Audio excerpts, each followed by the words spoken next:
Have you ever wondered how one small, quiet act of defiance could ignite a movement that would change the course of history? Today, we're exploring the life of Rosa Parks, a woman often described as the mother of the civil rights movement. Known for her refusal to give up her seat on a segregated bus, Rosa's story goes far deeper than that single moment of courage. She was a lifelong activist whose determination to fight injustice reshaped America. In this video, we'll take a closer look at Rosa Parks' early life, the harsh realities of segregation, her defining act of resistance, and the ripple effects of her courage. We'll also explore her broader contributions to the civil rights movement and the enduring legacy of her work.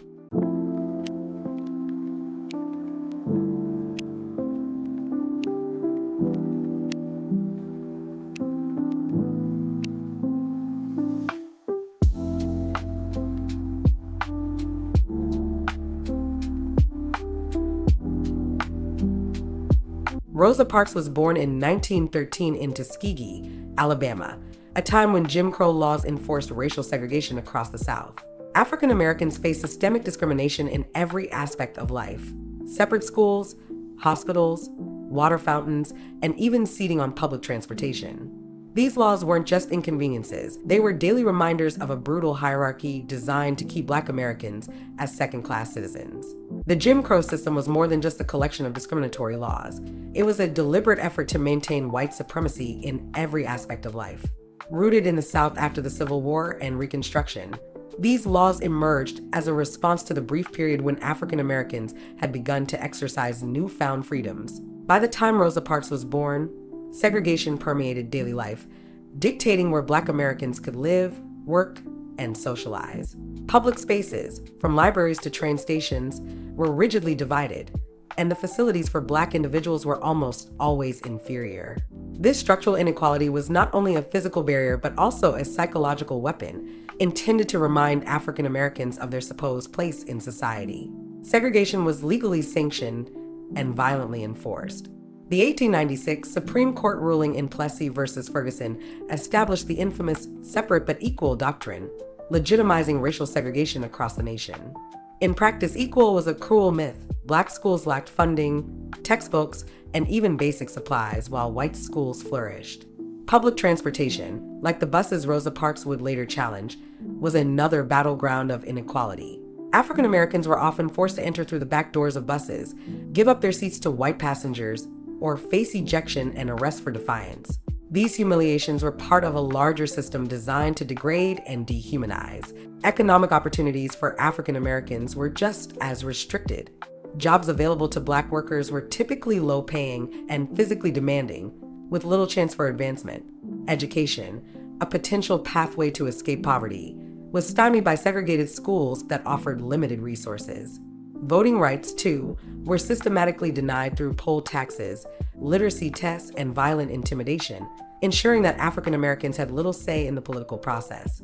These obstacles compounded daily indignities, leaving Black communities economically and socially marginalized. Yet they also fostered resilience and solidarity among those determined to fight for change. Despite the oppressive environment, African Americans found ways to resist and build a foundation for the civil rights movement. Churches became vital centers of community life, offering both spiritual and practical support. Organizations like the NAACP worked tirelessly to challenge discriminatory laws through legal action. Families, even under the strain of segregation, emphasized the importance of education and self-respect. Individuals like Rosa Parks grew up in this context, shaped by a world of systemic injustice, but also by a culture of quiet resistance and collective hope. Her later act of defiance was not an isolated incident, but the culmination of decades of lived experience under a regime that demanded submission, but could never extinguish the human spirit. In the years before Rosa's birth, the South had been gripped by racial terror, with thousands of lynchings recorded between the 1880s and early 1900s. By the time she came of age, the Great Depression had deepened the economic divide, hitting Black communities particularly hard. The years leading up to Rosa Parks' birth were defined by an era of racial terror in the southern United States. During this time, lynching was used as a widespread tactic to enforce white supremacy and control over African Americans. Between the 1880s and early 1900s, thousands of Black men, women, and even children were murdered in public executions that often drew large crowds of spectators. These acts of violence were justified by false accusations, such as theft, assault, or even minor breaches of social customs, like failing to defer to a white person. In reality, many victims were targeted simply for asserting their rights or competing economically with white counterparts. Lynchings were meant to send a clear message. Black Americans who resisted systemic racism or tried to improve their circumstances risked violent, often fatal, retribution. The terror extended beyond the individual victims to entire communities, creating an atmosphere of fear and oppression. Local authorities rarely intervened, and in many cases they actively participated in or condoned these acts. This environment shaped the experiences of Black families like Rosa Parks's, instilling both fear and a determination to resist injustice despite the risks. By the time Rosa Parks was a young woman, the Great Depression had devastated the American economy, deepening the pre-existing inequalities faced by African Americans. Black workers were disproportionately affected, often being the first fired and the last hired during the economic downturn. For those employed, conditions were dire, wages were low, and job security was non-existent. Black sharecroppers and tenant farmers in the rural South faced eviction as landowners mechanized agriculture or abandoned farming altogether. In cities, the competition for scarce jobs often stoked racial tensions as white workers demanded that employers reserve positions for them over Black laborers. Government relief programs like those introduced under Franklin D. Roosevelt's New Deal were often implemented in a discriminatory manner. For example, African Americans were excluded from many programs designed to help farmers and laborers, and the jobs provided through initiatives like the Civilian Conservation Corps or Works Progress Administration were often segregated. This systemic exclusion exacerbated the already harsh conditions for Black families, leaving many to rely on community networks for survival. Despite these oppressive conditions, African Americans in the South built strong, resilient communities. Churches played a central role, providing not only spiritual solace, but also serving as hubs for social and political organization. Families and local leaders emphasized the importance of education, self-sufficiency, and mutual support. Even in the face of pervasive discrimination, Black businesses, schools, and cultural institutions flourished within segregated communities. These spaces offered a sense of pride and a platform for fostering resistance against systemic injustice. This environment of racial terror and economic hardship profoundly influenced Rosa Parks' worldview. Growing up in a society where violence and poverty were constant threats, she witnessed both the devastating effects of oppression and the quiet strength of those who resisted it. This dual legacy of fear and resilience laid the foundation for her later activism and her defining role in the civil rights movement. Pine Level, Alabama, where Rosa Parks spent much of her childhood, was a small, rural community marked by both simplicity and hardship. The family farm provided their primary source of sustenance, but life was far from easy. Without electricity or running water, daily life required immense physical labor, from drawing water from wells to growing and preserving food. Pine Level was deeply segregated, with strict racial boundaries that dictated social and economic interactions. Despite these hardships, Rosa's family maintained a sense of dignity and self-reliance, traits they would pass on to Rosa. Rosa's mother, Leona Edwards, was a significant influence on her life. As a teacher, Leona valued education and made it a priority for Rosa and her younger brother, Sylvester. Education was one of the few avenues for advancement available to African Americans, and Leona's dedication to learning reflected a broader cultural emphasis on self-improvement within Black communities. Leona also served as a model of resilience, raising her children largely on her own after separating from Rosa's father, James Macaulay, when Rosa was a young child. Rosa's grandparents, Sylvester and Rose Edwards, were also instrumental in shaping her character. Both had been enslaved before the Civil War and carried with them the trauma of that experience, as well as a fierce determination to live with dignity and independence. They shared stories of survival and resistance, teaching Rosa to be proud of her heritage and to reject the notion of Black inferiority perpetuated by the racist society around them.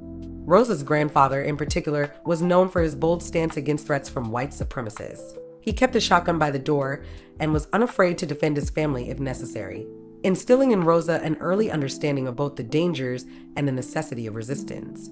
Growing up in Pine Level meant that Rosa Parks was intimately familiar with the systemic racism of the Jim Crow South. She walked to the segregated one-room schoolhouse for Black children, often passing the better-equipped schools for white children along the way. These daily reminders of inequality reinforced the lessons her family taught her at home, that while the world may see her as inferior, she was not. Her family's refusal to accept subjugation, even in small ways, became a cornerstone of Rosa's own identity. The values instilled in Rosa during her childhood, pride, independence, resilience, and a refusal to be dehumanized, would later underpin her work as a civil rights activist. The stories of her grandparents' survival during slavery and her mother's emphasis on education gave her the strength to confront injustice. Rosa's upbringing taught her that even in the face of systemic oppression, dignity and self-respect were non-negotiable. These early lessons in resilience and quiet defiance laid the groundwork for the moment she would become a symbol of the civil rights movement. Rosa Parks was deeply devoted to her family, a value instilled in her from an early age. When her grandmother, Rose Edwards, and mother, Leona, fell ill, Rosa made the difficult decision to leave high school to care for them. This act of sacrifice was not uncommon for young Black women at the time, who often had to prioritize family responsibilities over personal ambitions due to the limited resources available to their communities.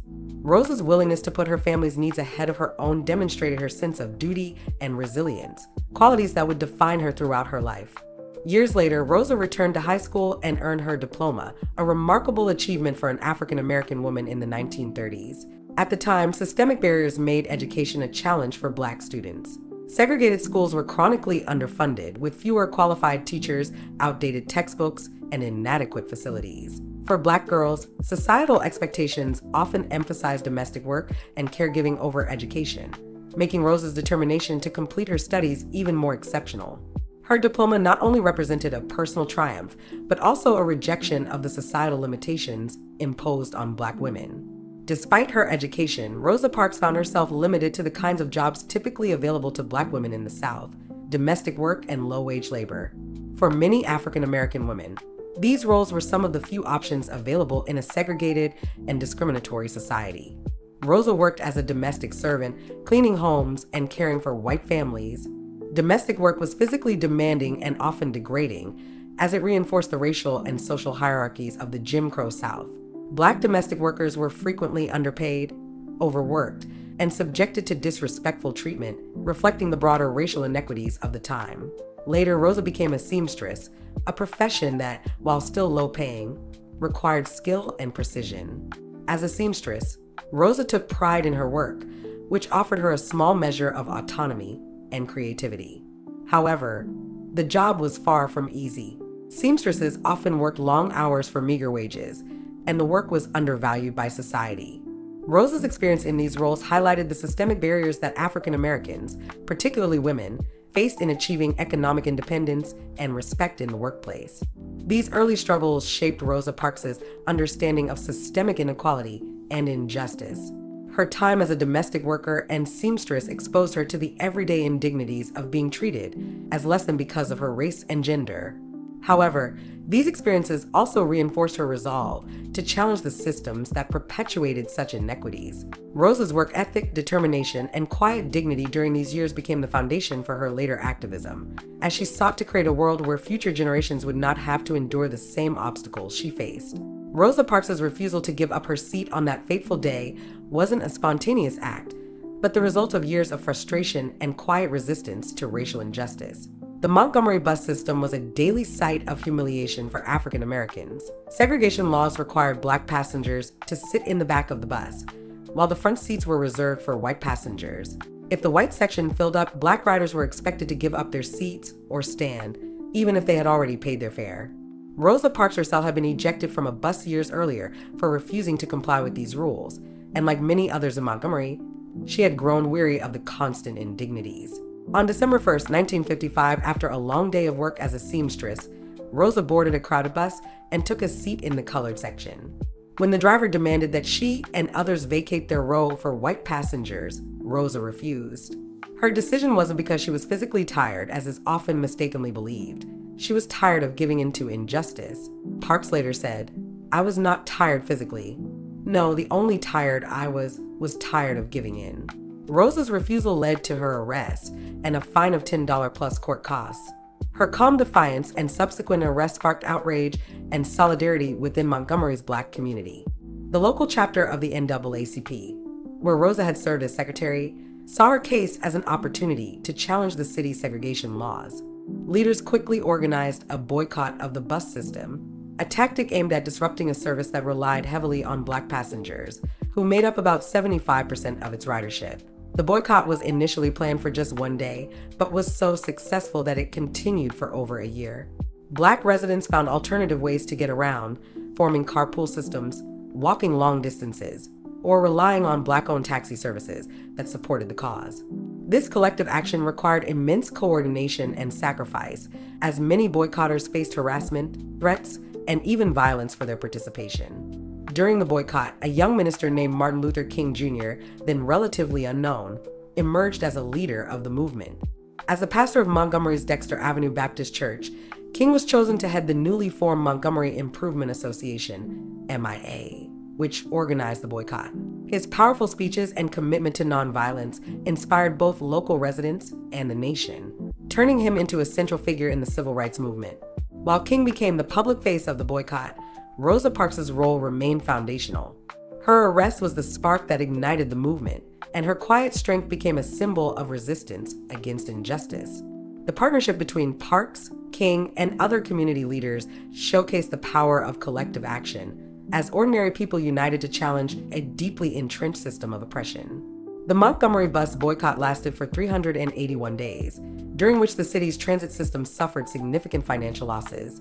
The boycott culminated in a major legal victory when the Supreme Court ruled in Browder v. Gale, 1956, that bus segregation was unconstitutional, effectively ending the practice in Montgomery and setting a precedent for other desegregation efforts. Rosa Parks' act of defiance and the success of the boycott demonstrated the power of grassroots activism and nonviolent protest. The movement also highlighted the leadership of women in the civil rights movement, though their contributions were often overshadowed by male figures. For Rosa, the boycott was not the end of her activism, but one chapter in a lifetime dedicated to fighting racial and social injustice. This event not only marked a turning point in the struggle for civil rights, but also showed how one act of courage could ripple outward, mobilizing a community and inspiring a nation. Rosa Parks became a symbol of the power of individual resistance combined with collective action, proving that ordinary people could effect extraordinary change. Rosa Parks' courageous act of defiance not only transformed the civil rights movement, but also profoundly affected her personal life. The costs of her resistance were significant, yet she remained committed to the fight for justice. After her arrest and the subsequent Montgomery Bus Boycott, Rosa Parks became a target of hostility. She was fired from her job as a seamstress at a local department store, not because of her performance, but as retribution for her involvement in the boycott. Her husband, Raymond Parks, who had been an active supporter of her activism, also faced intense pressure and harassment. The strain of constant threats and economic insecurity took a toll on their personal lives and health. Rosa and Raymond received death threats regularly, creating an environment of fear and uncertainty that followed them wherever they went. In the wake of the boycott, Rosa and Raymond found it increasingly difficult to make ends meet in Montgomery. The backlash from white supremacists and the lack of support from local Black leaders who feared further repercussions forced the couple to leave Alabama. In 1957, they relocated to Detroit, Michigan, seeking a safer and more stable environment. However, even in the North, they encountered systemic racism and economic challenges that continued to shape their lives. Detroit offered new opportunities, but it was not free from racial inequality. The city was deeply segregated, and African Americans faced discrimination in housing, employment, and education. Rosa Parks became deeply involved in addressing these issues, shifting her focus from Southern segregation to the racial injustices present in northern cities. She often referred to Detroit as the northern promised land that wasn't, recognizing that the struggle for civil rights extended far beyond the South. In Detroit, Rosa eventually found stability when she was hired by Congressman John Conyers in 1965. Conyers, an advocate for civil rights, admired Rosa's activism and hired her as a secretary and receptionist in his office. For over 20 years, Rosa worked alongside Conyers, helping constituents and advocating for issues like housing, poverty, and criminal justice reform. Her work with Conyers demonstrated her ongoing commitment to activism and highlighted her broader vision for social justice beyond the symbolic bus protest. Even as she faced financial difficulties and personal loss, Raymond passed away in 1977. Rosa Parks never wavered in her commitment to the cause. She co-founded the Rosa and Raymond Parks Institute for Self-Development in 1987, an organization dedicated to educating young people about civil rights and empowering them to become leaders in their communities. Through this institute, Rosa continued to inspire future generations to challenge injustice and work toward equality. In her later years, Rosa's contributions were widely recognized, but the personal cost of her activism was a reminder of the sacrifices made by those on the front lines of the civil rights movement. Despite the hardships, Rosa Parks remained steadfast in her belief that change was possible through perseverance and courage. Her life in Detroit demonstrated that her activism was not confined to a single act of defiance, but was a lifelong commitment to fighting inequality wherever it existed. Rosa Parks' courage sparked a wave of civil rights protests across the South, from sit-ins at lunch counters to freedom rides that challenged segregation on interstate buses. Her role in the Montgomery Bus Boycott demonstrated the power of collective action and inspired similar movements around the world. Rosa Parks' activism extended far beyond her famous act of defiance on a Montgomery bus. She dedicated her life to the fight for justice and equality, using her platform to inspire and empower others, particularly young people, to challenge systemic injustice and strive for a better future. In 1987, Rosa co-founded the Rosa and Raymond Parks Institute for Self-Development alongside Elaine Eason Steele. The institute was created in honor of her late husband, Raymond Parks, and aimed to continue their shared commitment to empowering the next generation. Based in Detroit, the organization focused on providing education, guidance, and leadership opportunities for young people, especially those from underserved and marginalized communities. The Institute's flagship program, the Pathways to Freedom Bus Tours, was designed to teach young people about the history of the civil rights movement. Participants traveled across the United States to visit key historical sites, including Selma, Montgomery, and Birmingham, where they learned about the sacrifices and struggles of those who fought for freedom and equality. The program emphasized the importance of understanding history as a foundation for future activism and leadership. The Institute also offered mentoring, career development, and self-improvement programs for young people.